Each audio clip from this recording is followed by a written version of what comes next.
आपकी मेजबान अमना अब्बास। खबर शामिल करते हैं सोबतपुर से। डिस्ट्रिक्ट रिपोर्टर अंजुम काकड़ के मुताबिक मुल्क भर की तरह जिला सोबतपुर के मुख्तलिफ BHU मांझीपुर, पहनूर, सिंदड़ी समेत दीगर मुकामात को कोरोना से बचाव की वैक्सीन DHO सोबतपुर की जानिब से फ्राहम कर दी गई है।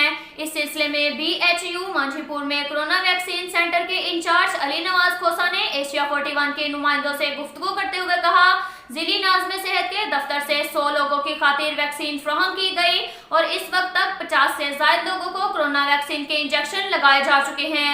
उन्होंने कहा कि अवाम को चाहिए कि फौरी तौर पर कोरोना वैक्सीन लगवाने में महकमा सेहत के अमले के साथ मुकम्मल ताउन करें। अब तक के लिए इतना ही काफी है। मिलते हैं अगले बुलेटिन में, हमारे साथ रहिएगा। अल्लाह हाफिज।